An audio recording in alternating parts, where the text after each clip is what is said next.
Alrighty, so I have completed the bulk of the brand new heavy metal event. You can see I actually have the title. There is a guild that I'm going to start working on as well, but it seems like it's going to be pretty fast, all things considered. I would say this event's around for a week. You could probably complete this in as little as like 6 to 8 hours of game time. So just a couple good sessions, and you are definitely going to be able to complete pretty much everything in this event and get your hands on the really sick weapon Sparrow.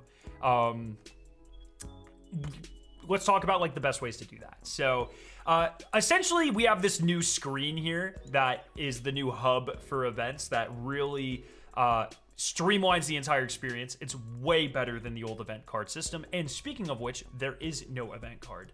There's a couple things that you should know. It's very straightforward though. As you complete games in heavy metal, you get a small amount of XP that progresses you through the event rank. It's kind of like a vendor rank. So you complete matches, every 5 or 6 matches, you'll go up a rank about.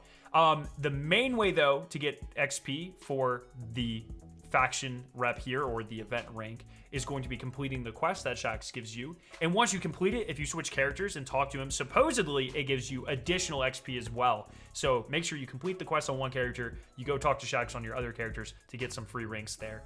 And then the other main way is by completing these challenges. You have daily challenges, which of course refresh daily. They give you about a rank of XP-ish. And then the weekly challenge, which will reset on Tuesday. So don't let weekly deceive you. The event launched on Friday. You get a new weekly challenge on Tuesday as well. And then the event leaves on the following Friday. So you do have 2 weekly challenges for the duration of the event. And weekly challenges give you somewhere in the realm of 3 event ranks. So that means if you do like the weekly challenge, your 3 daily challenges, you do the quest. I got somewhere between rank 9 and 10 from just doing those steps, which is well over halfway. There's 15 ranks.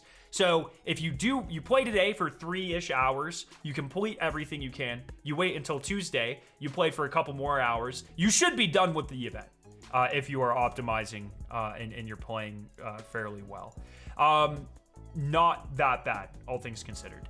The other tip that I would give is that you can spend silver to progress your different ranks. You don't have to do that.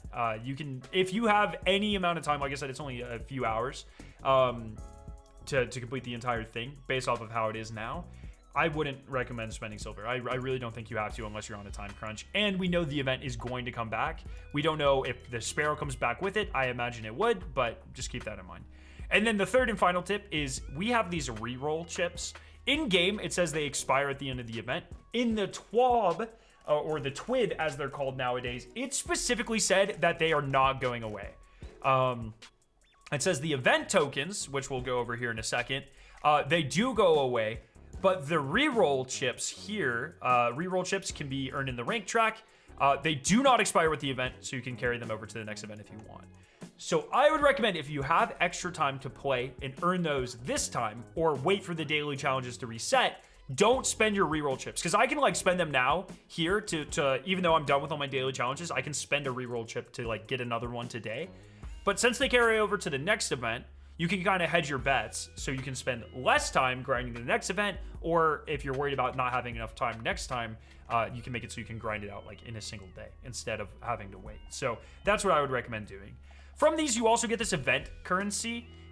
You can come down here and spend that on specific rewards. They said that there's also supposed to be a reroll chip reward here, but it's currently disabled due to how it stacks in your inventory. I guess there's some sort of bug. So that'll be here next time. So normally I would recommend personally just spending all of your event tokens on reroll chips, however much that costs. You probably will be able to get 1 or 2, I imagine, but that's that. So that's kind of all the tips I have for this event. It's pretty straightforward. I prefer tanks. I think brigs are easier to use, but tanks have a higher skill ceiling. But yeah, so when you complete it all, you get the weaponized Sparrow. It kind of shoots like a shotgun. Also, though, it has a secondary attack where it shoots out rockets, and the rockets are influenced by your subclass. So they will give you a verb or a buff based off of what subclass you're using. So if you're on solar, it'll scorch your enemies. If you're on stasis, it'll freeze your enemies. And if you're on stranded, it'll suspend them, just for a couple of examples. So it's actually quite fun to use. I think it'll create a bunch of silly kind of game moments. And the last thing I want to talk about in this video, I just think this is like a really good direction for Destiny events to take personally, and I just want to like express that a little bit. First off, the new event menu is amazing. Everything is just in one little nice contained box. You can launch the activity directly from this menu. You can go right to shacks directly from this menu. You can track the quest. The quest was tracked here. You can track your title. It is a beautiful screen. They got rid of the event pass, so everything is easily earnable just by playing the game. There's none of this kind of like, you know, paywalled cosmetics that you only get through paying. You can pay to speed up if you want.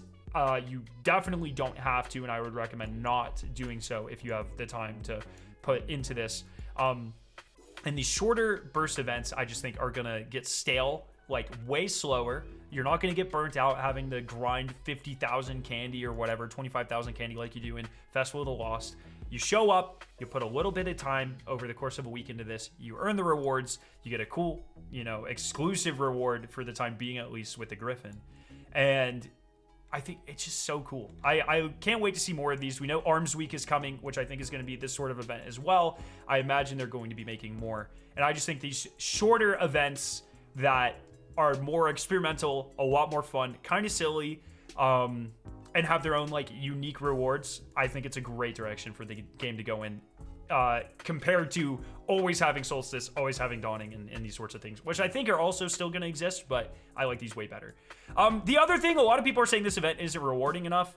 It's a weak event. If you're not enjoying it, just don't play it. Remember, a lot of this event is just about having fun. It's a very silly game mode. There is an exclusive title and guild tied to it, and this exclusive Sparrow. I'm not sure how rewarding you expect a weak event to be.